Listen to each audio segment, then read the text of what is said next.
Meus irmãos, para a exposição da palavra do Senhor nessa noite, abra a sua Bíblia na primeira carta do apóstolo Paulo a Timóteo, no capítulo 1. Primeira carta do apóstolo Paulo a Timóteo, capítulo 1. Eu quero ler apenas os 2 primeiros versículos. Hoje começaremos uma série de mensagens daquelas cartas que são chamadas pastorais, 1ª, 2ª Timóteo e também Tito. E hoje é a primeira mensagem nessa saudação do apóstolo Paulo a Timóteo nos 2 primeiros versículos. 1 Timóteo, capítulo 1, versículos 1 e 2, dizem assim: Paulo, apóstolo de Cristo Jesus, pelo mandato de Deus, nosso Senhor, nosso Salvador, e de Jesus Cristo, nossa esperança, a Timóteo, verdadeiro filho na fé, graça, misericórdia e paz, da parte de Deus Pai e de Cristo Jesus, nosso Senhor. Vamos orar mais uma vez? Bondoso Deus e Pai, nós te agradecemos porque podemos nos reunir em Seu nome para te adorar e neste momento podemos abrir a Tua palavra para ouvir o que o Senhor tem a nos dizer. Que neste propósito que teremos de considerar as epístolas pastorais, que o Senhor fale conosco para que compreendamos a igreja que devemos ser. E compreendendo o que a Tua palavra diz, possamos a cada dia sermos conformados àquilo que o Senhor requer de nós, de modo que sejamos luz neste bairro, para que sejamos luz neste mundo de trevas e para que outros filhos teus, que o Senhor escolheu antes da fundação do mundo, cada vez mais se aproximem a partir da pregação do Evangelho e possam também fazer parte de uma igreja segundo a Tua vontade. É o que nós rogamos agradecidos no nome do Senhor Jesus, nossa esperança e Salvador. Amém. Meus irmãos, as epístolas pastorais, como já foi dito, são essas 3 consideradas assim. A primeira carta de Paulo a Timóteo, a segunda carta do apóstolo Paulo a Timóteo e também a carta do apóstolo Paulo a Tito. É verdade que o apóstolo Paulo escreveu outras cartas, outras epístolas. Então, por que estas seriam consideradas diferentes? Da mesma maneira como vemos vários estilos de escritos, estilos literários na escritura, se notarmos as próprias cartas, elas também têm estilos diferentes. Elas têm propósitos diferentes. As epístolas pastorais, essas que acabei de citar, têm o propósito de serem instruidoras a pastores colocados num determinado contexto, visando aquilo que Deus quer à igreja. Então, são cartas dirigidas a servos que eram pastores e que estavam em igrejas no período e no contexto em que viviam. Considerando que é a palavra de Deus, podemos compreender que estas epístolas pastorais, elas normalmente são destacadas como cartas destinadas a pastores para que sejam instruídos acerca do zelo e da responsabilidade que tem perante a igreja. Mas são cartas para a igreja de todos os tempos e de todos os lugares. Então, nós consideraremos aqui as epístolas pastorais sobre a mensagem da parte de Deus às igrejas. Então, este será o nosso propósito a partir desta noite. O apóstolo Paulo, no 3º capítulo dessa primeira carta a Timóteo, nos diz qual que é o propósito dele especificamente desta primeira carta. Lá em 1 Timóteo 3, versículos 14 e 15, nós lemos: Escrevo-te estas coisas, esperando ir ver-te em breve, para que, se eu tardar, fiques ciente de como se deve proceder na casa de Deus, que é a igreja do Deus vivo, coluna e baluarte da verdade. O apóstolo Paulo estava escrevendo, mas com a intenção de encontrar com Timóteo em breve, lá na igreja de Éfeso, mas ele escreveu para que ele fosse orientado, o jovem pastor Timóteo, para que ele soubesse como proceder na casa de Deus. Esta que era a instrução àquele jovem pastor, de maneira geral, sobre como a igreja deveria ser e sobre o que ela deveria fazer. E nós, como igreja do Senhor, do século 21, aqui nesse bairro, onde o Senhor mesmo nos colocou, e neste momento em que caminhamos para a organização dessa congregação, se Deus quiser, daqui a menos de 1 ano, nós não temos também o interesse de sabermos como a igreja deve ser e o que ela deve fazer? Como a nossa igreja deve ser e sobre o que eu e você devemos fazer como membros da igreja do Senhor aqui neste lugar. E uma pergunta que é necessário ser feita é: qual é a vontade de Deus para a sua igreja? Deus não deixou em aberto a respeito daquilo que deveria ser a igreja que Ele mesmo instituiu, que Ele mesmo estabeleceu, e há uma variedade imensa de igrejas no contexto em que nós vivemos.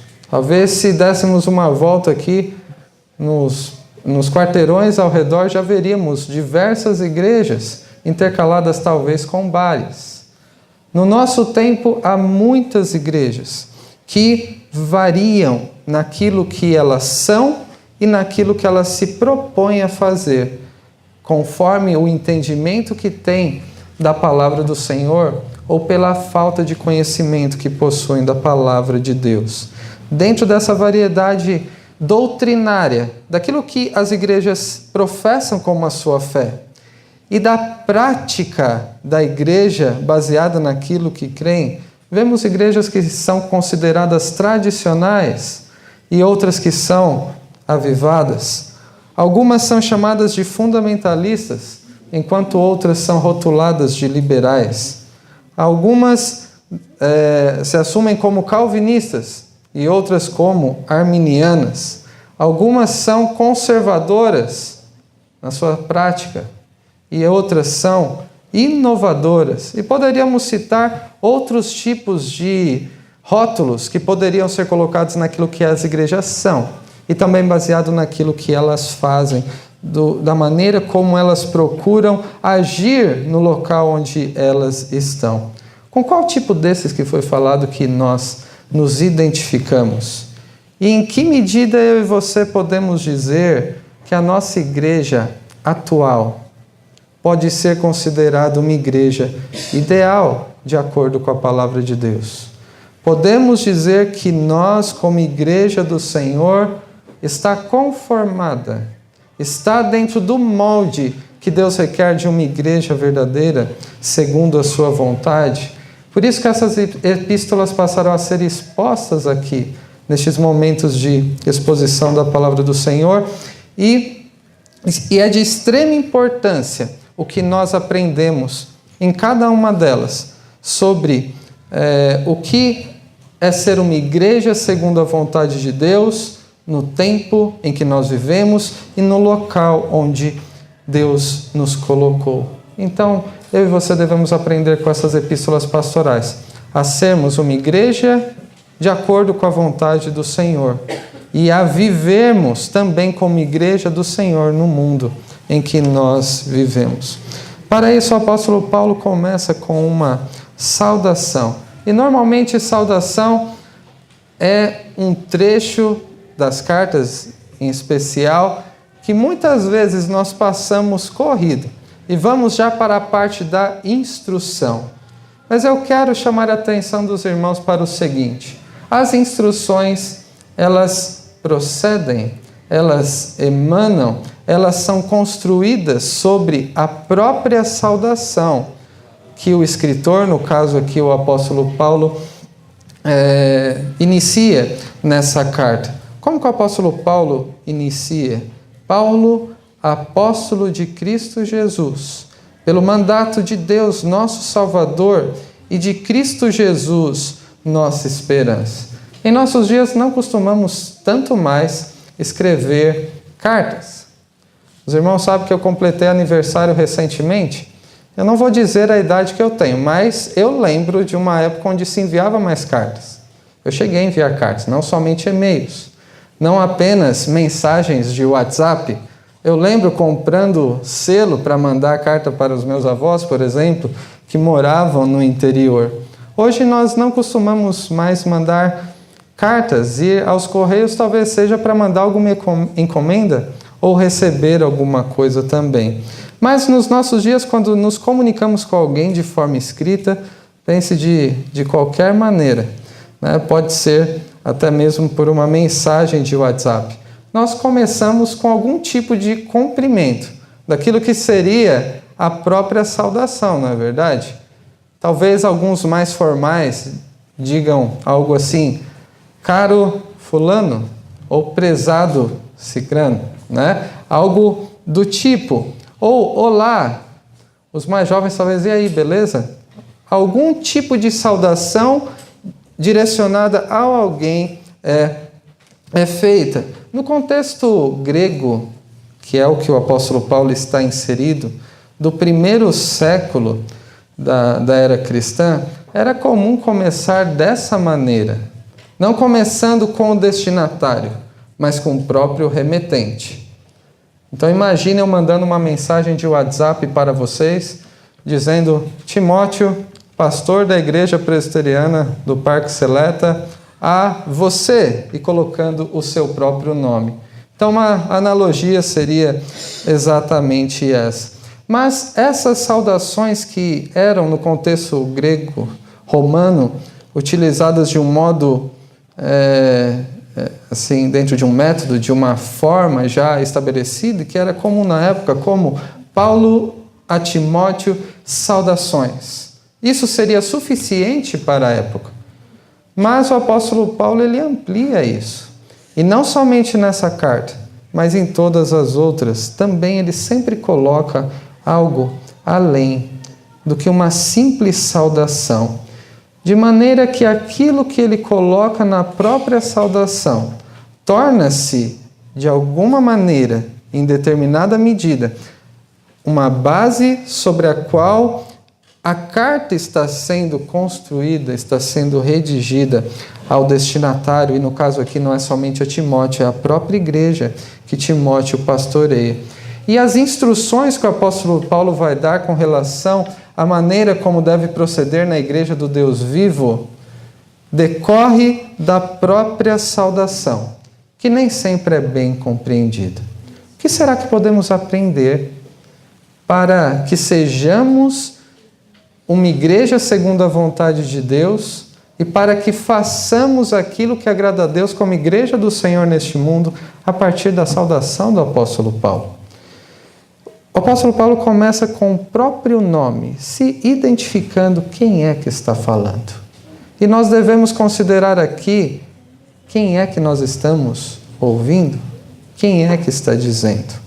O que estamos lendo não é alguém, talvez, com pós-doutorado do nosso tempo, escrevendo algumas informações sobre como se deve proceder na igreja que é do Senhor.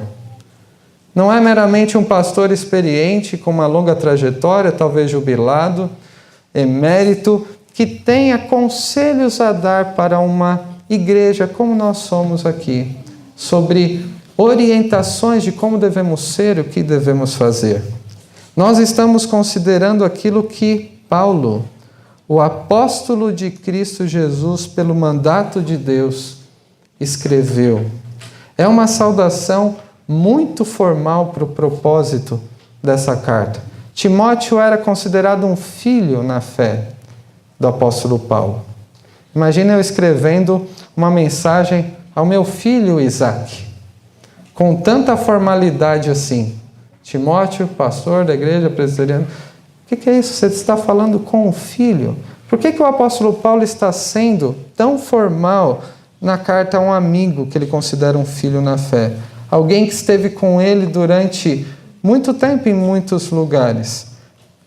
O motivo para isso é porque é mais do que uma carta entre dois amigos, entre dois irmãos na fé. entre uma pessoa mais velha, um pastor, um apóstolo mais velho, a um pastor mais jovem. Essa carta vai além do que uma comunicação entre amigos.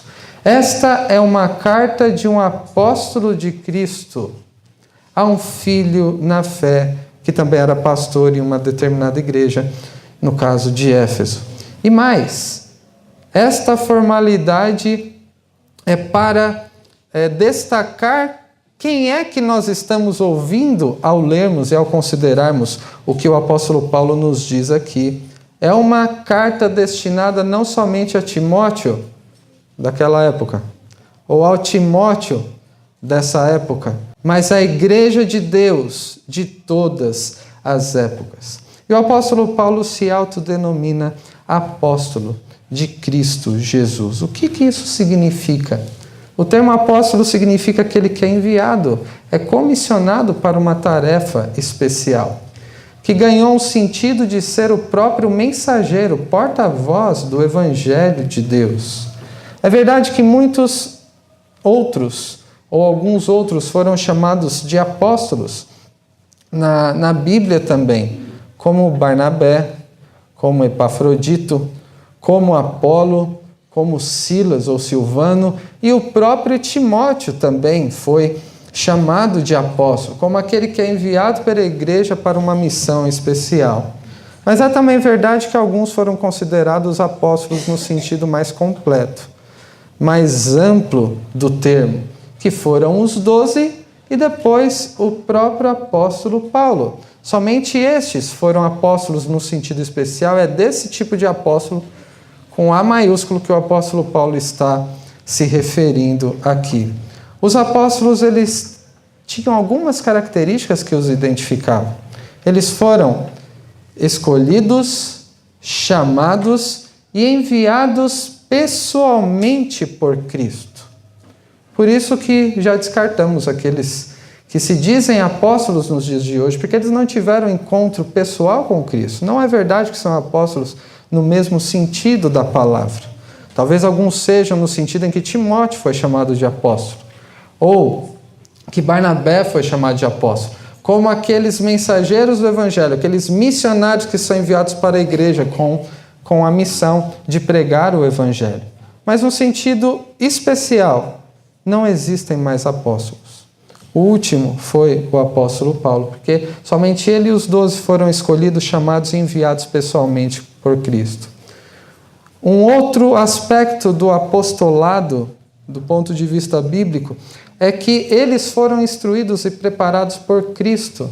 Eles receberam do ensino do Senhor. Viram também o que o Senhor Jesus fez. Então, eles puderam ser comissionados como apóstolos especiais da parte do Senhor Jesus. Além disso, os apóstolos, somente esses foram chamados, instruídos e também testemunhas da própria ressurreição do Senhor Jesus. Por isso que o apóstolo Paulo considerava a si mesmo como um apóstolo nascido fora do tempo. Ele que era perseguidor da igreja passou a ser perseguido, mas ele diz que foi escolhido, que foi chamado, que foi enviado pelo próprio Senhor Jesus de forma pessoal, de uma forma especial para cumprir aquela que era a vontade de Deus para ele. É importante lembrarmos do contexto em que o apóstolo Paulo foi chamado para ser apóstolo. Abra sua Bíblia no livro de Atos, capítulo 9. E lembraremos como que o apóstolo Paulo, ainda chamado pela Escritura Saulo, mas ele sempre teve os dois nomes, nome judeu, outro grego, como que ele foi chamado para ser apóstolo do Senhor Jesus, nesse encontro pessoal, testemunhando da própria ressurreição. E a partir de então ele passou a ser instruído a respeito do ensino de Cristo e sobre o que deveria fazer também. Capítulo 9 de Atos nós lemos: Saulo, respirando ainda ameaças e morte contra os discípulos do Senhor, dirigiu-se ao sumo sacerdote e lhe pediu cartas para as sinagogas de Damasco, a fim de que, caso achasse alguns que eram do caminho, assim homens como mulheres, os levasse presos para Jerusalém. Seguindo ele estrada fora, ao aproximar-se de Damasco, subitamente uma luz do céu brilhou ao seu redor, e caindo por terra ouviu uma voz que lhe dizia: Saulo, Saulo, por que me persegues? Ele perguntou: Quem és tu, Senhor? E a resposta foi: Eu sou Jesus, a quem tu persegues. Mas levanta-te e entra na cidade, onde te dirão o que te convém fazer. Os seus companheiros de viagem pararam emudecidos, ouvindo a voz, não vendo, contudo, ninguém. Então se levantou Saulo da terra, e abrindo os olhos nada podia ver. E guiando-o pela mão, levaram-no para Damasco.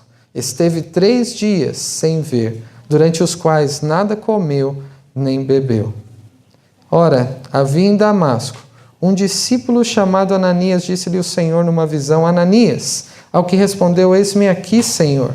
Então o Senhor lhe ordenou: Dispõe-te, vai à rua que se chama Direita, e na casa de Judas, procura por Saulo, apelidado de Tarso, pois ele está orando. E viu entrar um homem chamado Ananias e impor-lhe as mãos para que recuperasse a vista. Ananias, porém, respondeu: Senhor, de muitos tenho ouvido a respeito deste homem. Quantos males tem feito aos teus santos em Jerusalém? E para que trouxe autorização dos principais sacerdotes para prender a todos os que invocam o teu nome. E então, depois de ter visto a glória de Cristo glorificado, ressuscitado, Ananias ouve: quem é Saulo? Quem é este que escreve a carta a Timóteo da perspectiva do próprio Deus? O Senhor Jesus fala com Ananias, dizendo: vai, porque este é para mim um instrumento escolhido, para levar o meu nome perante os gentios e reis, bem como perante os filhos de Israel, pois eu lhe mostrarei quanto lhe importa sofrer pelo teu nome. No texto em que o apóstolo Paulo, lá no capítulo 26 de Atos, também descreve o seu chamado, quando o Senhor diz a ele: levanta-te, firma os teus pés, porque para isso te apareci, para te constituir ministro e testemunha, tanto das coisas em que me viste, como daquelas pelas quais te aparecerei ainda, livrando-te do povo e dos gentios para os quais te envio, para lhes abrires os olhos e os converteres das trevas para a luz e da potestade de Satanás para Deus, a fim de que recebam eles remissão de pecados e herança entre os que são santificados pela fé em mim. O apóstolo Paulo foi escolhido, foi chamado, comissionado, recebeu uma missão e foi enviado pelo próprio Senhor Jesus para que o evangelho chegasse aos gentios. E isso também aconteceu através das suas cartas. Do evangelho chegando até nós, não pelo que ele poderia oferecer, pela formação que tinha, pela experiência que tinha, mas pelo fato dele ser enviado pelo próprio Senhor Jesus, um instrumento escolhido que aprendeu o que significava sofrer por amor de Cristo e que foi enviado para que pessoas fossem salvas do inferno através do anúncio do evangelho. Quando o apóstolo Paulo diz Paulo apóstolo, por detrás do apóstolo está o seu chamamento, o seu ministério, a missão que Deus lhe confiou. Mas quando diz que é apóstolo de Cristo, esse de Cristo indica que ele não somente foi escolhido, chamado e enviado por Cristo, encontrou com Cristo e foi instruído por Cristo, mas que também ele pertence a Cristo.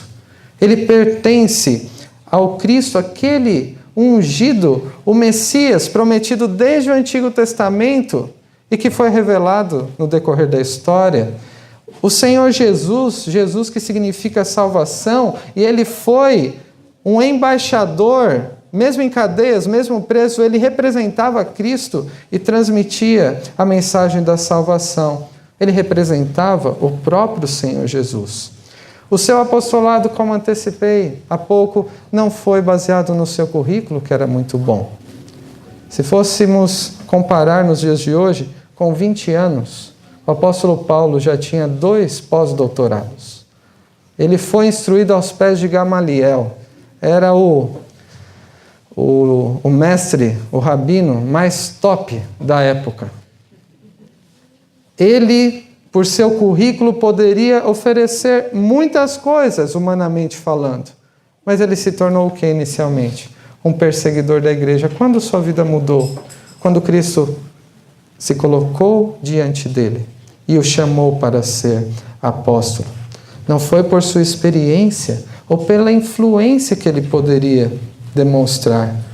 Ele era o apóstolo de Cristo Jesus pelo mandato de Deus. Mandato tem o sentido na língua grega de receber autoridade naquilo que ele diz, naquilo que ele faz.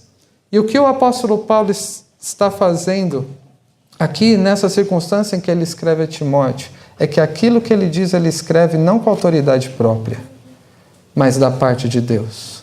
Ele foi chamado para isso, para que o evangelho chegasse até os gentios através das viagens que fez, através das cartas que escreveu. E aqui não tem apenas conselhos de um servo de uma boa formação e com uma boa experiência.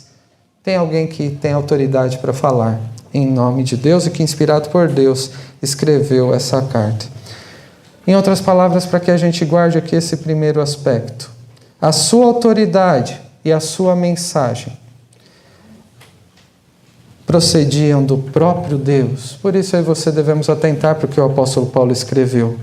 Porque, atendendo ao que ele diz aqui, nós estaremos cumprindo a própria vontade de Deus na vida da igreja. Em segundo lugar, nós vemos, depois o remetente, aquele que é o destinatário. Versículo 2, a Timóteo, verdadeiro filho na fé. A Timóteo, verdadeiro filho na fé. Timóteo é um bonito nome e tem um bonito significado também. É aquele que agrada ou que honra a Deus. Ganhou mais peso ainda, né? A beleza do nome dessa maneira. E a verdade é que na época era comum até mesmo com pagãos, porque aquele que agrada a Deus e poderia estar fazendo referência a algum outro tipo de Deus. Mas quando Timóteo se converte, ele passa a aprender a viver de um modo que agrada e que honra a Deus. Ele que era filho de pai grego e de mãe judia, e na sua fé ele recebeu influência, considerando que o pai não era convertido, da sua avó Lóide e de sua mãe Eunice. Nós vemos sobre isso na segunda carta de Paulo a Timóteo. Paulo conheceu Timóteo em sua segunda viagem missionária, em Listra. Isso está relatado lá no capítulo 16 de Atos.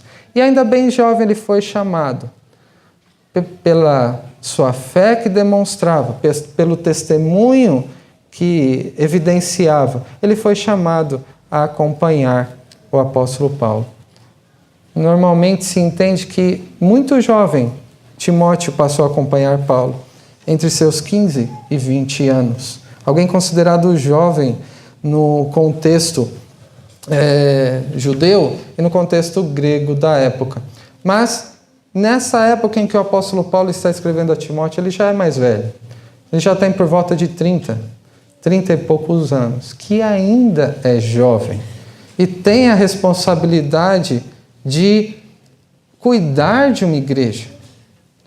Ele tem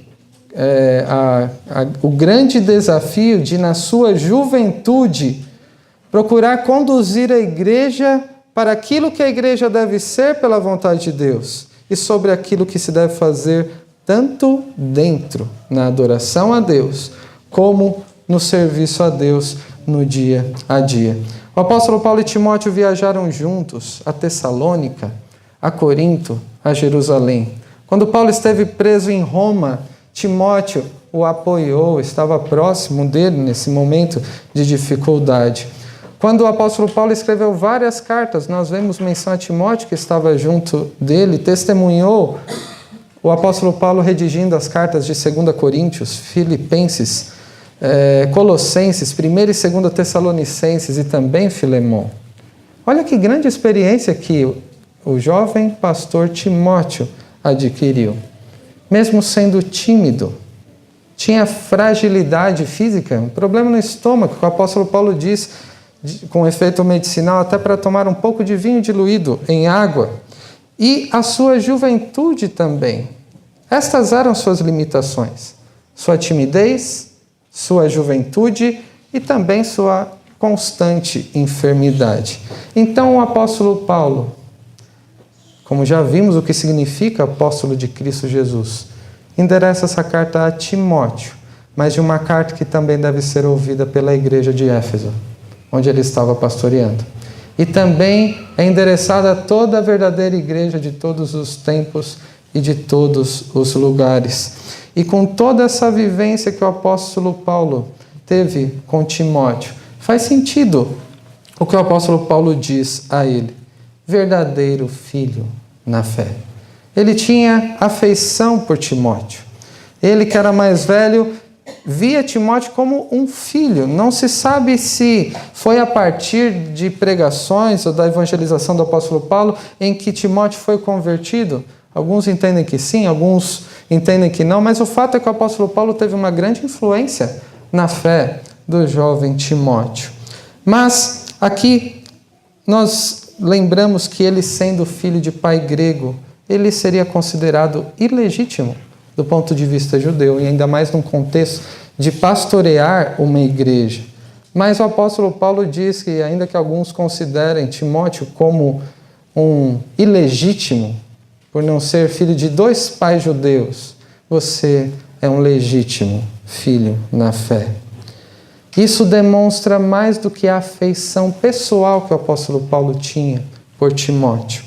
Indica a própria fé que ele tinha. No que Timóteo cria, de modo sincero, de um modo verdadeiro, o que foi testificado pelo próprio apóstolo Paulo. O que tem de maior importância nessa declaração do apóstolo Paulo, quando diz verdadeiro filho na fé, é o fato de que ele ter sido instruído pelas Escrituras. Isso o tornou sábio para a salvação pela fé em Jesus Cristo, como está lá em 2 Timóteo, capítulo 3. Ele foi feito filho de Deus. Aquele que tinha recebido um nome que agrada e honra a Deus poderia ser direcionado a outros deuses. Ele aprendeu da Escritura qual Deus deve ser adorado e como deve ser adorado. Isso ele estava passando a exercer no contexto da igreja, sendo enviado pelo apóstolo Paulo. Mais importante do que o afeto que o apóstolo Paulo tinha nessa declaração, a amizade, a fraternidade cristã, era o fato de Timóteo ser verdadeiramente um filho de Deus. O apóstolo Paulo não está falando com outro, senão aquele que de fato é verdadeiramente filho de Deus. Por isso que, além de ser aplicável a Timóteo, essa carta é endereçada a todo verdadeiro filho de Deus, que deve congregar, como é a vontade de Deus, e vimos pela manhã, na igreja, que é o corpo de Cristo, e deve ser instruído no modo de viver agradável a Deus. Mas há uma terceira e última lição que podemos ver a partir deste texto. E para isso precisamos ler novamente os 2 primeiros versículos. Paulo, apóstolo de Cristo Jesus, pelo mandato de Deus, nosso Salvador, e de Cristo Jesus, nossa esperança. A Timóteo, verdadeiro filho na fé, graça, misericórdia e paz, da parte de Deus Pai e de Cristo Jesus, nosso Senhor. O apóstolo Paulo era comissionado, escolhido, enviado pelo próprio Senhor Jesus para levar o Evangelho de Deus até os confins da terra, até os gentios. O apóstolo Paulo recebeu autoridade, como vimos, para transmitir o que o próprio Deus o ordenou. E ele recebeu esse mandato do próprio Deus, que é descrito aqui de 2 maneiras. Deus, nosso Salvador, e Cristo Jesus, nossa esperança. É sobre isso que fala o versículo 1. O apóstolo Paulo está seguindo o mandato do próprio Deus, que é o Salvador, e de Cristo Jesus, que é a nossa esperança. Essa menção de Deus como o próprio Salvador incorpora na maneira como é redigido aqui toda a mensagem da salvação realizada através de Cristo. O apóstolo Paulo contemplou o Senhor ressuscitado, glorificado. A glória do Senhor Jesus que até mesmo cegou. E aquele que era arrogante e perseguidor foi humilhado e se tornou perseguido por amor a Cristo. Deus, nosso Salvador, considerando outras passagens que não temos tempo de considerar aqui, envolve tudo o que Deus fez, desde o seu plano de salvação, realizado antes da fundação do mundo, e como Deus colocou na prática este plano, especialmente através de Cristo. Como Deus salvou pecadores no decorrer da história. Através da encarnação de Cristo, do seu nascimento, da sua vida, em tudo que Jesus fez e ensinou, dos seus milagres, através da sua morte, da sua ressurreição e ascensão. Quem está por detrás do mandato de Paulo, e é pela vontade de Deus, pelo mandato de Deus que nós temos essa carta diante de nós, é o Deus que salva pecadores dos seus próprios pecados. E isso através do seu único Filho, o nosso Senhor Jesus. E a compreensão de tão grande salvação que foi realizada e revelada através da história deve ser, então, revertida na esperança que temos na manifestação do nosso Senhor e Salvador Jesus Cristo. Por isso que o apóstolo Paulo diz: Cristo Jesus, nossa esperança. Cristo Jesus, nossa esperança, então destaca a expectativa que todo aquele que compreende o que significa um Deus Salvador que salva pecadores dos seus próprios pecados, mediante o seu santo e justo Filho, que morreu na cruz e viveu de maneira perfeita. Qual a expectativa que aquele que entende a salvação e que vive nesse mundo a procurar viver de um modo como um verdadeiro Filho de Deus, para a glória de Deus, deve ter? Qual a expectativa que eu e você devemos ter no mundo em que nós vivemos? Pensamos na expectativa que temos em relação à igreja. O que a igreja deve ser? O que ela deve fazer? Mas qual a expectativa que a igreja e o verdadeiro Filho de Deus deve ter neste mundo? É da manifestação do Senhor Jesus. Na sua primeira vinda, o Senhor Jesus veio para salvar. E na sua segunda vinda, Ele virá para julgar. E para resgatar da ira de Deus todo aquele que Ele escolheu para ser seu filho. Para concluir, algumas aplicações para nós. Em primeiro lugar, precisamos considerar nessa série de exposições sobre da parte de quem que essa carta vem. Essa carta é da parte de quem? Nós, igreja do século XXI, Congregação Presbiteriana do Parque Seleta, temos diante de nós a oportunidade de considerarmos uma série de instruções sobre o que a igreja deve ser e de como deve viver neste mundo. E não são instruções de alguém experiente, sábio e eficiente.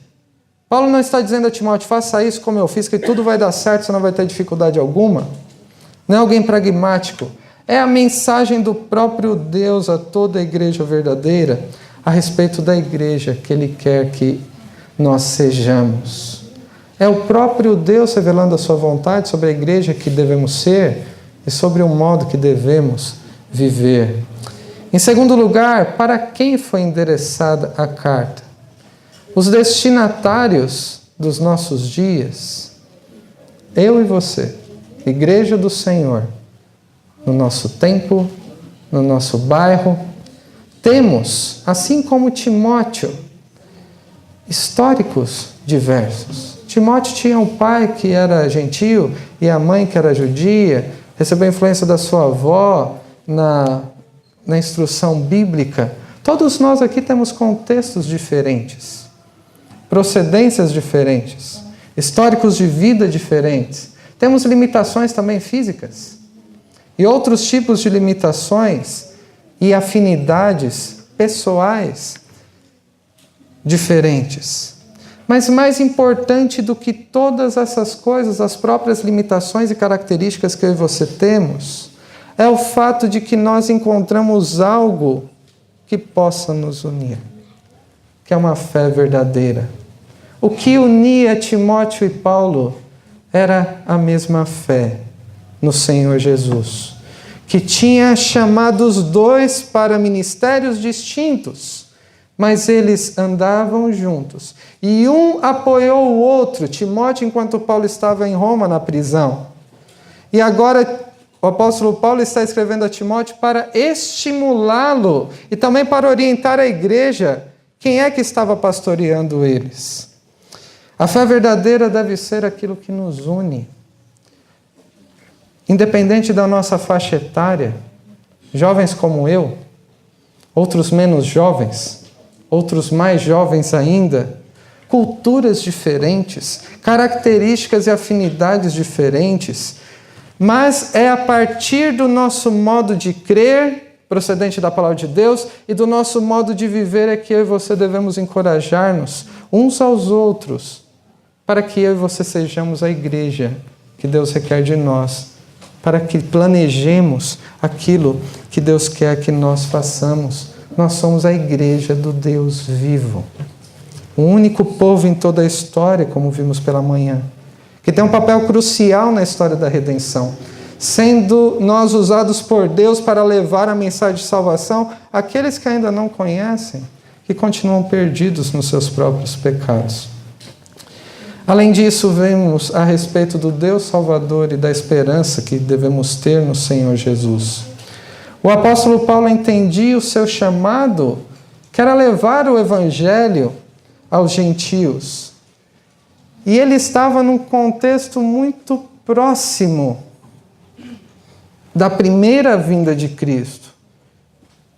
Pouco tempo havia passado desde que o Senhor havia subido aos céus, mas ele já declarava sua esperança no retorno de Cristo. O contexto em que ele estava, a maneira como Deus revelou a ele, a maneira como ele conheceu Jesus, foi o necessário para que fosse nutrida nele a esperança do retorno do Senhor Jesus. Nós também fazemos parte de um corpo aqui, de uma igreja, composta por pecadores, que fomos, em certo sentido, semelhante ao apóstolo Paulo, escolhidos, chamados e comissionados. Recebemos uma missão de falarmos sobre o Evangelho, e de forma especial aqui nesse bairro, na nossa vizinhança, aos nossos familiares, sobre o nosso Deus Salvador, e sobre o fato de que aquele que conhece o nosso Deus Salvador vive uma viva esperança pela manifestação do nosso Senhor e Salvador Jesus Cristo. De maneira que quando pergunta qual é a razão da esperança que há em você, podemos dizer que tem a ver com o Senhor Jesus, o nosso Salvador, e aquele que almejamos encontrar no último dia. Meus irmãos, e agora, diante de tudo isso que nós vimos, apenas a partir de uma saudação. Se a saudação demorou 40 minutos, imagina quando chegar na parte de instrução. E agora, diante dessa mensagem do Senhor à nossa igreja, é uma mensagem não da parte do apóstolo Paulo somente, mas através dele Deus nos legou uma mensagem à igreja verdadeira, do que devemos ser e daquilo que devemos fazer. Nós precisamos ouvir atentos, considerar, porque não foi o Timóteo que falou, e nem o outro. Foi o apóstolo Paulo, por mandato de Deus, que foi usado por Deus para escrever essas cartas. Devemos estar atentos sobre a igreja que queremos ser e que seja segundo a vontade de Deus. E na verdade que se formos parar para pensar, não de um modo melancólico e depressivo, mas realista, consideraremos as nossas limitações, assim como o jovem Timóteo tinha. As suas fragilidades e as nossas fragilidades também, a imaturidade, as grandes responsabilidades que nós temos como igreja do Senhor. Se pararmos para pensar naquilo que Deus requer da sua igreja e aplicarmos a nós, considerando a nossa própria limitação, ficaremos talvez sem esperança. Nós ficaremos desanimados, mas o propósito dessa carta é encorajar Timóteo. E como isso? Nós não consideramos todo o texto ainda. Faltou uma parte importante. E nessa saudação, qual é o desejo expresso pelo apóstolo Paulo a Timóteo? Graça, misericórdia e paz da parte de Deus, Pai, e de Cristo Jesus, nosso Senhor. Devemos lembrar que neste propósito de procurarmos ser a igreja que Deus requer que sejamos e de fazermos aquilo que Deus requer que façamos, eu e você carecemos da graça de Deus, aquela graça que Ele concedeu a nós pecadores e que há de conceder a pecadores que ouviram o Evangelho a partir de mim e de você. Devemos compreender que sempre carecemos também da misericórdia de Deus, que em meio às nossas limitações, fragilidade, Ele nos provê, primeiramente em Cristo, tudo o que nós precisamos para sermos aquilo mesmo que Ele requer de nós. E também precisamos ter em mente que carecemos da paz, que excede a todo entendimento em toda e em qualquer circunstância, de que tendo nós paz com Deus, nós podemos ter esperança, que é fruto dessa paz. E a nossa oração é que Deus nos ensine e conceda também graciosamente tudo o que nós precisamos, para que em Cristo Jesus, e ouvindo atentamente a palavra de Deus, eu e você sejamos a igreja que Ele requer que nós sejamos. Que Deus os abençoe. Amém.